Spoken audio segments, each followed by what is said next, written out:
Today's podcast touches on the topic that every mom needs to hear about sleep or lack thereof. Listen in if you or anyone you know is sleep deprived or would love to be able to sleep better being a busy mom. Stay tuned. Hello, moms. Welcome to the Front Parking Spot podcast. I am so glad you're here.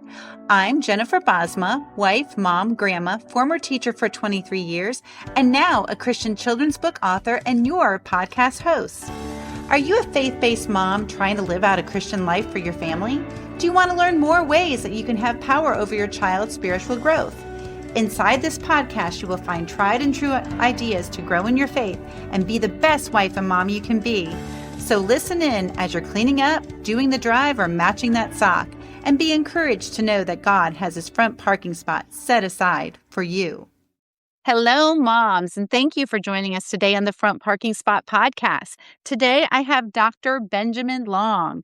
He is a sleep medicine physician with dual board certification in sleep medicine and pediatrics. He is an assistant professor of pediatrics with expertise in sleep disorders for all ages. As a seminary student, Ben enjoys writing at the intersection of sleep medicine and Christian theology. He lives with his wife and son in San Antonio, Texas. Welcome to the Front Parking Spot podcast, Ben. Thank you so much for having me. I've been really looking forward to it. I am so glad you found me because as we were talking before the show started, moms and sleep. Can there be a better topic? Right. Yes, share us a little bit. And you sent me your amazing book, Sleep Habits Journal. I'm just gonna let you start off then about like what you know and like encouragement for moms that you can help. Just go ahead and start telling us a little bit about what you do and all the good stuff. Absolutely. So, like you said, I'm dual board certified in both pediatrics and sleep medicine. And I've had the blessing on some days, maybe I think it's a curse on other days, to be able to practice in both settings, both in a general pediatrics practice as well as in sleep medicine. And so, through a variety of contexts, I am often just walking with families that are experiencing sleeplessness. Most of my career up to this point has been actually active duty military as well. So, I was in Alaska with moms who have, their kiddos still sleeping in the bed with them. They're 8 months pregnant and another one's on the way. Oh, by the way, spouse is out on the field and not home with them right now. And they're at their wits' end and they come to me and they're just like, what do I do? Yeah. Yeah. And so that has been my joy to be able to walk alongside families that are in this. And I see myself as a companion with a toolbox to kind of help figure out what is going on with your specific family and your specific context. I tell all my families sleep is a biological and psychological, and I would add spiritual process within a social cultural context. So I have to find what's going on with your family, who's the person sitting across from me, and what are your goals? Where are you walking toward? And let's see what we can do to kind of get you there. Oh, it's so good. As you're talking, I have so many questions in my mind. What is the biggest no-no? I mean, just off the board that you would really encourage moms to and dads not to do it regarding sleep in their kids? I would say the biggest one, maybe with a little bit of grace, is to not fret over the first 3 months. I tell families that's the fourth trimester, that you're just Yeah. doing whatever you can to survive. And so many times I have moms who come in and they're like, oh, I know that I need to put my baby on a schedule and we're not supposed to fall asleep at the breast. But then they're falling asleep and then things are getting kind of all off kilter. And I try to kind of like peel that back and say, hey, that's okay. The first 3 months in my book are more about parents, one, surviving to be able to give the care that they need and having the proper support that they need, but also just developing good habits for whatever their goal may be. Some things that shock people when they are talking to a sleep medicine physician. One is they think I'm going to be like, you have to sleep train your babies and you have to let them cry it out and do all this stuff. And it's actually quite the opposite. research shows that sleep training has a short term benefit, and that can be very important for specific families and specific situations at specific times. But the longer we go out from sleep training, it really loses that benefit to the point that you can't really tell the difference between a child who was sleep trained and a child who wasn't. So that's probably another kind of big misconception is families assume they have to do one thing one way. And I would say that's the second big no-no is that if you're listening to someone who is saying, this is the only way, if you don't do this, then I'm going to use some kind of fear tactic to say X, Y, or Z, this is how you're hurting your child. When when you look at the research that there is really nothing that suggests that when we're talking about infant sleep in the sleep training literature. So oftentimes my role is to peel back a lot of that misinformation and really just sit with moms. I can't tell you how many times I have a mom who's sitting across from me crying because they are so confused and so frustrated with what they're supposed to do or what's the safest thing for their child in their specific situation. And I try my best not to bypass that situation and just take some time to witness this person in front of me and kind of what she's going through in a way that allows moms to heal because, there's so much guilt being a mother nowadays. And so if I can do my part to help remove a little bit of that, then I feel like I've done a good job.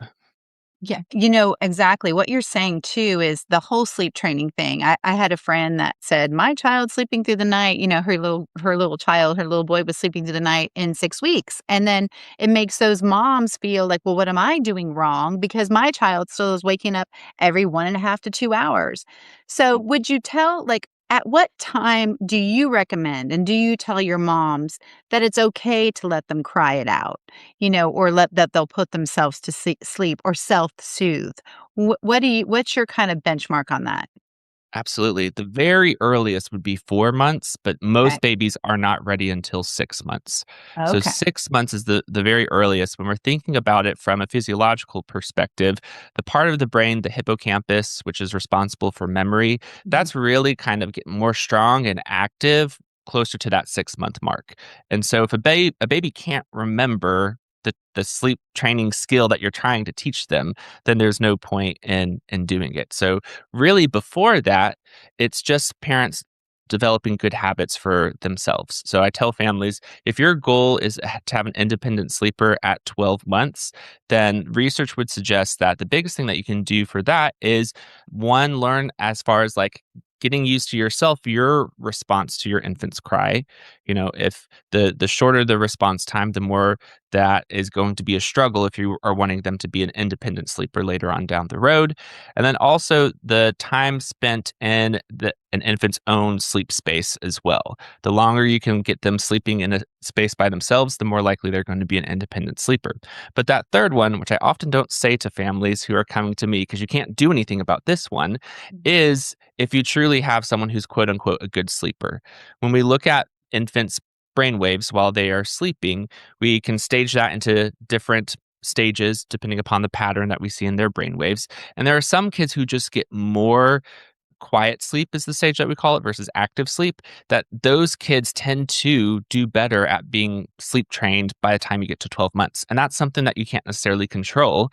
But I Mhm. think that's a little bit reassuring for what you're talking about. Those moms who are like, "Ugh, my friend down the street, their kid's Right. sleeping by like 6 weeks, and here I am at like 9 months and I don't know what I'm doing." And it really oftentimes like those good sleepers, they're not the ones who come to see me in my clinic. It's those kids who are maybe having a little bit of difficulty or don't have quite as much of a predisposition to good sleep that come to see me. Well, what is your thought? I'm writing these notes down because I'm a grandma of 5 and I've heard it all. What are your thoughts on sound machines? Yeah, I think I don't tend to be too much of a purist in one way or the other for most Okay. things. I just like to inform people that whatever you are putting into your environment, that's what you're conditioning your child and yourself to need. Just like Mhm. how if we are falling asleep in our own bedroom, but then we go to some uncomfortable hotel or something like that, we might have a little bit more difficulty falling asleep there because it's not our typical pattern. And Okay. so, same thing with sound machines. There is certainly research that I don't know necessarily off the top of my head, but my general understanding of it is that, at the some researchers are asking, okay, at what sound level should we be concerned? Because we know certain sound levels at certain points in sleep can actually trigger night terrors and different parasomnias or sleepwalking or things that happen at like a certain level. So it's Mhm. actually fragmenting your sleep. And so to my knowledge, I don't know a certain threshold, but that would be the main question with sound Right. machines. So Mhm. I would say in general, the softer would be the better. Or if you are using a sound machine and you feel like your child's sleep is more disrupted, if you don't want to necessarily just take it away right away, just trying to soften it would be a good idea. Mhm. But in general, I tend to try. I'm more of a centrist amongst most things. Okay, got it. Yeah, because I was reading somewhere too that it just kind of stimulates the brain if it's too Mm, loud. And just mhm. so I would kind of agree with you that it seems to make sense the lower level, just maybe a low level, maybe that won't be as stimulating. And then I've heard something about the snooze that when the baby starts to wake, it kind of rocks them more. Have you heard Yeah. the snooze thing? And what's your Yes. thoughts on that? Yes, yeah, so there's that's on the market. Mhm. I know that a friend of mine who's also a child sleep doctor, he just started a company that's called Lullaby that is similar, except instead of being in a separate space, this is an actual crib mattress that is, FDA or as far as tested for safety and has been kind of checked and things of that nature. That does a similar thing where it kind of gives like a vibration in order to kind of help stimulate as far as simulate rocking or movement in some way in order to kind of help the child fall back asleep. And I think those things are reasonable and again within the family's context of kind of what they are trying to pursue if they want an independent sleeper. Because the flip side of the thing is I have moms who come to me and they say, everyone is pressuring me to sleep train, or my mom is saying this and she did it this way, kind of a thing. And but I don't want to. And then I say, okay, be Right, like, right. you don't have to. I don't ever want to use a mother's mental health or their own sleep quality to shame them into choosing the sleep train, but I certainly want to make sure I'm presenting that information to them as well of saying, hey, like based upon these screeners or these things, it seems like you're not getting great sleep. What kind of support are you having? How are you feeling during the day? But if you're like, I am in my hometown, my mom's right down the street, I have great support, my husband takes some nights when we're having some things and I'm okay. I'm functioning during the day. I don't really get sleepy. I'm able to do everything I need to do. That is a very different picture from that Right. mom I already talked about who's in Alaska with no support system around her.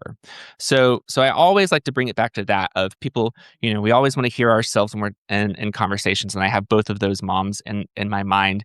And so for some moms, that may not be something that aligns with their goals for their child's sleep. And that's totally okay. With that, I'm always talking about safe sleep because we know that there is something within the American context, and that's the key word there in the American context, that it's not safe for infants to share a bed surface with parents. Does that mean every single infant who's going to share surface with their parent is going to have some kind of negative outcome? Obviously not. But what research has shown, and the best evidence that we have, is it's certainly risky for some reason in the American context. And so I always want to make sure that I am, bringing that information, that support to families, so that way they're making an informed decision and trying to be as safe as possible. But then on the flip side, if families are trying to have an independent sleeper and I'm looking at these technologies, then I want to make sure that it is one tested for safety. We're Mhm. actually in an appropriate. One of the main things for safe sleep is I'm in a firm, flat mattress that the infant is not sleeping in. And so that's why a lot of these swaddlers and other things, they aren't typically recommended by pediatricians because it's not as rigorously tested as the infant crib mattress that we know is reliable. And so that's what I always would point families back to is, does it have the safety and the testing that we can confidently recommend it or not? And so some of those products can't, but I know, which I'm really excited about for my friend Dr. Consagra, that the crib mattress and his Lullaby product, that is truly a mattress that has been tested and has some of that technology in it that can be supportive for families who need it. That's a really good point. I never really thought about that, to like trust the crib they're in, because your bed, I mean, there's different softness levels, and Mhm. it's made for an adult, but it isn't made for a child. That's interesting. And when you were saying the American context, do you Yeah. find, is it more of an American thing for having kids sleep in their bed than in Europe per se? Yeah, and a narrative that is often discussed is, the different physicians and scientists who kind of infiltrated the mother-child sleeping space and said, "Hey, we need to separate this because there is some danger here," and kind Mhm. of artificially created this problem of safe sleep. And oftentimes, support for that argument comes from other countries and other contexts where co-sleeping is a norm, and we don't hear as much about sudden infant death. And so the reason why I say American context is to draw, if that's the argument that's coming to our mind, Mhm. we on one side we can't ignore the research that shows that this is a concern in the American context. So I can't, the same thing. Okay, if you are using tribe in Africa who sleeps all in the same space, Right. then we would have to replicate all of those things in order to Got it. actually replicate that setting. And so, exactly what you're saying, we have, really soft sheets and foam mattresses and all these things that are developed in the sleeping surface. And then also my own risk factors. We know that like smoking is an independent risk factor that increases the risk of sudden infant death. So going through those things, you're a pediatrician should be able to talk to you about those risk factors and kind of meet you where you're at. So that way we're both have the same goal, the safety of your child. Absolutely. Now, as we're talking, I want to transition into the not so much the infant, but the mom. The Hmm. mom's a busy mom. She has multiple kids. She could be that mom in Alaska. Her kids are grown now, for the most part, sleep through the night. But what do you do about that mom who is so tired? Sometimes my mom would tell me I'm overtired when I couldn't sleep. So Yeah. let's touch base on that, about the mom who's just exhausted and then hits her pillow and is Yeah. like wide awake. Yeah, absolutely. So my book, The Sleep Habits Journal, it is my attempt to kind of bring together cognitive behavioral therapy for insomnia and then a Christian worldview. And so it's Mhm. centered around what I call the sleepless night rules. And so it's essentially just 5 steps that you can always come back to, that if you're faced with sleeplessness in the night, they're kind of some guardrails to help kind of keep you on the right track. And essentially they are just cease before bedtime and wait to feel sleepy. So you're drawing a line in the sand and you're saying, I'm stopping from the day and I'm transitioning to the evening, and I'm doing that on a consistent basis. And then when you have laid down, if you're not fallen asleep, rise from bed if you can't fall asleep. And then connect with God and wait to feel sleepy. So obviously that connect to God with God is the center of the rules and really what differentiates it from just cognitive behavioral therapy for insomnia that you would get otherwise. And then if you lay down and you still find yourself awake, then repeat and keep doing those steps 2 and 3 until you do fall asleep. And so, as you might imagine, it's not magic. It's not going to work over the first, night. And oftentimes people have to follow these rules until maybe the fourth or fifth night before they're starting to see any kind of response for it. And then the fifth step is resisting sleeping in and taking naps, which is often the place that people are like, "Ah, wait a second, don't take away my naps. I need my naps." And so obviously, if I could just tell you those rules and then you be able to put them into your context and make that behavior change, then it would be way easier. And I would be able to see a lot more families, because then all I have to do is just tell you the information and you'd be able to implement it. We all know that actually implementing it, that's the hard part. And so that's what Right. the book is trying to do, is let me break it down into each of these different steps. And it has all of these small bite-sized activities of, let's kind of move you down the road for this specific step and see if we can help you here. I have your book in my hand, and it's fascinating. I love what you said too about when I can't go to sleep, I do get up. I go to the bathroom or get up and just kind of shake it up. And then I have this picture that may help moms around the world. I go in my bed and I picture my bed as God's hand. And I Mm, climb in my bed and I just feel like I am laying in God's hand. And then I do yeah, this. I'm like, okay, Lord, if you have me being awake tonight, fine. It is in yeah, your hands. I give it to him. I'm like, if you want me awake all night, I'm not going to worry about XYZ, yeah, then have me be awake, but I'm just trusting you. And it's yeah. amazing when you make that switch, that Mhm, it really does help. What are your yeah. thoughts on that? I love that. That's beautiful, one. And really, if a psychologist hears that, they might say, like, oh, okay, she's doing some guided imagery and she's using the tools from her religious identity to be able to kind of pull into her response to sleeplessness. And I think all of those things are present.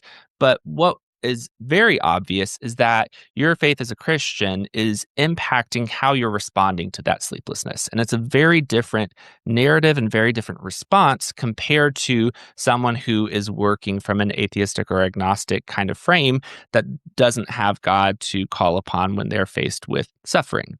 And so I think that's exactly like what I'm trying to get at in my book is our faith gives us a way through the sleepless night that is unique, that most people aren't talking about or don't see. They don't come across it easily all the time. And so how can I shift my mindset and my perspective to view the sleepless night as an invitation to connect with God instead as a barrier to get through? And I think exactly what you said, you've already made that adjustment. And even if tonight I don't get the sleep that I want to get, I can still have comfort and joy and peace and rest in a way that is totally different from if I was tossing and turning in my bed. And did this perfectly on page 90 in your book, The Catch, Replace, and Release.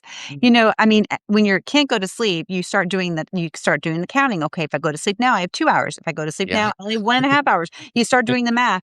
But Yeah. I love the degenerative way is this. I'll be a train wreck to the thought. You Uh-huh. said, I'll be a train wreck tomorrow if I don't get to sleep soon. Because then it just gets you more like nervous and Mhm. anxious. But then the restorative way to flip that narrative is God has brought me through other days after a poor night's sleep, and Mhm. He's got me. So it's really taking every thought captive when Yes. at 2 in the morning and you can't sleep. And I love that. And I can't, and then the other degenerative thought is that we sometimes get, I can't calm my mind enough to fall asleep. But the restorative, I can take my thought captives and give them to God, just what we just Mhm. talked about. So I Yeah. love that page. Yeah. Tell us more Yeah. about that. Absolutely, and I thank you so much for just reading the book and bringing that out, and that's really what my goal was is, okay, some people who are hearing that might hear that as, okay, that's just cognitive restructuring, and so oftentimes scientists want to argue about like, okay, so how important or how unique or, what is it about, religious beliefs or identities that are going to shift a psychological kind of intervention. And so I'm not as much interested in that. I'm more interested in just trying to bring that to a way that it's useful to people. And so we are already doing that. Like you said, we know from the Bible long before there was cognitive behavioral therapy or any kind of intervention that says, hey, we need to take our thoughts and restructure them to a helpful frame. Long time ago, the Bible said we need to take our thoughts captive and do something different with it by giving it to God. And so when in many ways, when I'm with someone who is a Christian, then it just gives us more room to move with Mhm. life and what's going and the barriers in sleep. If I take that thought captive and all I have in a this kind of present worldview is I can just reassure myself, okay, I've gotten through other days. I can do better, this kind of self-reliance narrative. That's very different from the God of the universe who has created all things, is sustaining all things, knows me in an intimate way, and cares for my sleep. And that's really the one of the heartbeats in the book is getting that understanding of God's love specifically for my sleep, that he sees the suffering and sleeplessness. Oftentimes we don't even think of it as a suffering. We're like, this is being a, like this is just I have to wake up with my babies, I have to put my family first, I have to do all these things, and this just comes with the territory. And then I just, have to cope with it and deal with it. And so I think oftentimes because that narrative just doesn't acknowledge the sacrifice and the suffering that comes with giving up your sleep. Because I would argue giving up your sleep is always a sacrifice and an act of love for the person we are sacrificing for. And so, when I'm thinking of moms who are doing so much, I want to find ways that can give them pathways back to sleep Mhm. that fit within their lives. There's a section in the journal where I talk about, oftentimes we can have this idol of productivity in our hearts. And when oftentimes when you're awake at night, cognitive behavioral therapy for insomnia and say, oh, do something productive, do something helpful, pay your bills or do something this, whatever kind of a thing. And I often hear people say that, well, if I can't sleep, I might as well be productive. And so there's one thing about recognizing the desires of my heart and where that is turning toward when I'm faced with sleeplessness. And another thing when my life is so chaotic that I can't even retreat to any kind of stillness. And so I don't want moms to pick up this book and hear, oh my gosh, here's just another place where I am doing it wrong, I'm not enough, or some kind of shame or guilt kind of thrown upon them in their certain life circumstance. I'm not trying to necessarily add something to their nights. I'm trying to meet them really where they're at. And I think that is what God does, like no Mhm. matter what season of life you're in, God is always present to meet you in that specific circumstance. And so finding the sleepless night as an opportunity to connect, and maybe they're asking the question, God, is there something you are trying to teach me in this night? Just like you were saying, like if there's a purpose for me to be awake, I'm at least open to that. And Mhm. that's going to shift my experience of the sleepless night in a very different way. You touched on something too about the women and men who do wake up and they do start paying bills or they do something start folding laundry. Do you recommend that? In my mind, I think they should just rest and just pray and focus. But what are your thoughts when someone says, "I just get up and do something?" Right. Oftentimes in a medical practice, we'd say we want to do something that's not too engaging, that's Mhm. boring, that's not stimulating, that is going to help you stay in more of a restful state in order to fall back asleep. So if you could read a book, if you could, if pay bills are monotonous, like something that's not going to be engaging so much. And certainly if something that you're doing, if you're overwhelmed by the laundry and that's going to make you more stressed, then in a secular kind of frame, we'd say, don't do that. But, what we don't get in secular medicine is who am I becoming as a person? And so that brings back that how I respond to the sleepless night is part of my spiritual walk. All of life is part of the spiritual life. And so the decisions that I'm making in my sleepless nights are touching with who I am during the day as well. And so if we can bring your sleep to a place where you're putting that at God's feet and you're saying, hey, I have no control over this. I recognize this Yeah. illusion of control. I need to accept sleep as a gift and spend this night open to whatever God has for me. Mhm. Then that's going to affect who you are as a person because you are making a habit and a decision that's going to change who you are at your core. It's your character. You are a person that when you are faced with suffering, you choose to connect with God. And that has far more repercussions and ripple effects compared to if I'm faced with suffering and I choose to pay Mhm. my bills. With the caveat of saying, you can pay your bills, you can fold your laundry, you can do those things, and God can meet you in those circumstances. But it's about asking the question, why? Why am I going to do these things instead of choosing rest or instead of choosing connection? That's so good, and what you have in your book too on page 90, it says, "When you get the thought, 'My sleep is beyond repair, I don't think anything will ever change that.' And then the switch is, 'My sleep is part of the world's brokenness, but God can transform it.'" So good.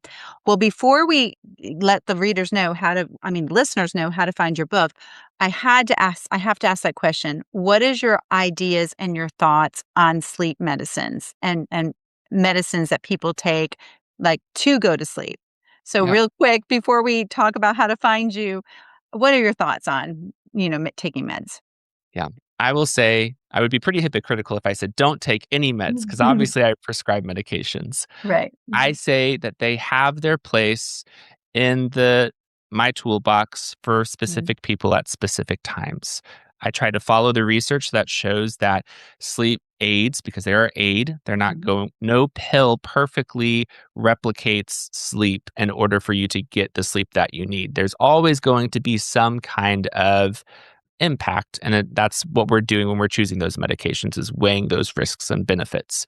And so having a conversation around what can I actually expect from this medication, what place does it have, and why am I reaching for a medicine because I think Right. most of us in the American context, we love a quick solution. We love a shortcut of, it's way easier for me to take this pill to fall Mhm. asleep than to do any kind of introspection. And that's another critique even on cognitive behavioral therapy. The reason why we have that where I can address my thoughts and the usefulness of them and my behaviors is those don't necessarily require introspection of Mhm. what is stirring within me, and that may be the thing that is disrupting your sleep. And as we see in the Bible, sometimes God disrupts people's sleep for his Sure. plan.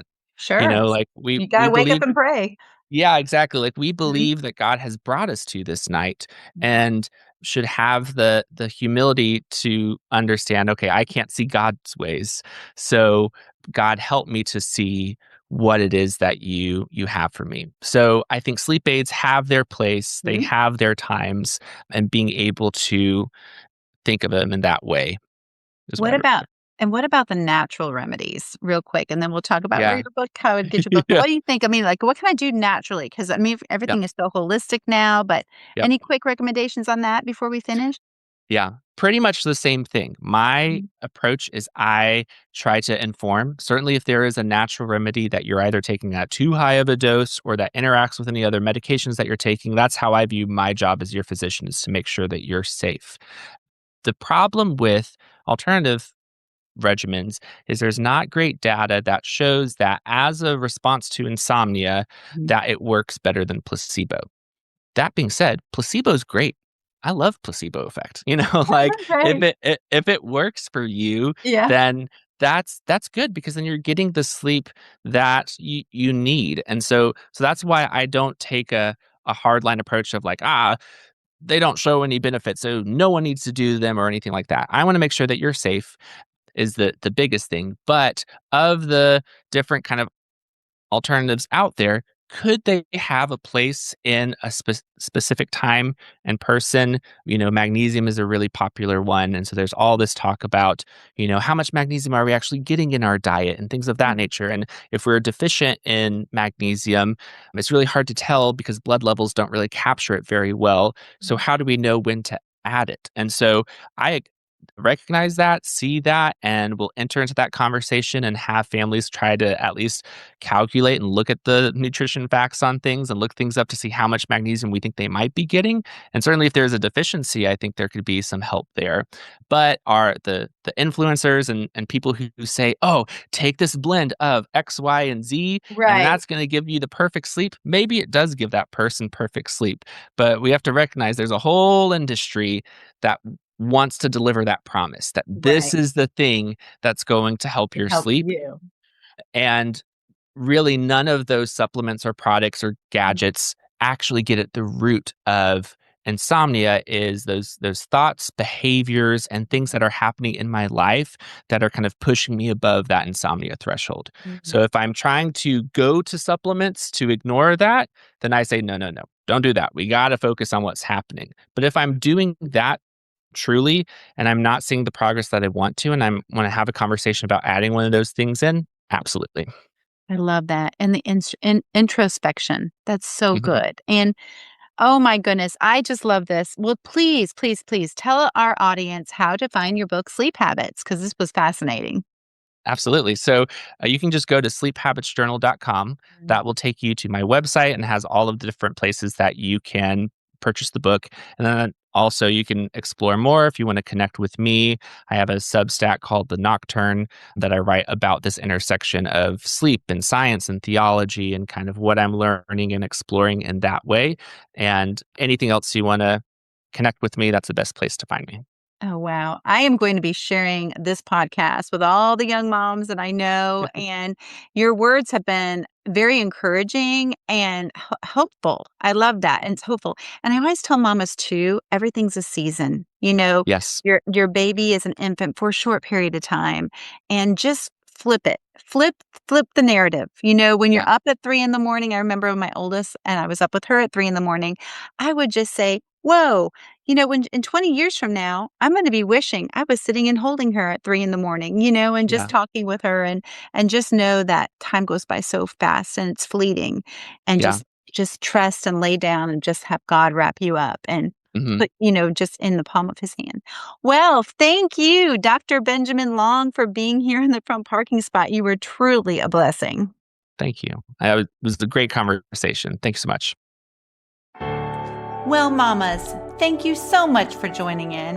I know you are super busy doing all the things that can consume your day, but you took a couple of minutes to learn how God wants to build you up in your faith, family, and life, and He wants to applaud you for this. Please subscribe and review my show. This helps other moms tune in as well. I'd love to connect with you on Instagram at Front Parking Spot, on Facebook at Front Parking Spot Mom Community, or my website at jenniferbosma.com. Have an Ephesians 3:20 type of day, mamas, and be encouraged as you go for the front parking spot in your life today. God bless.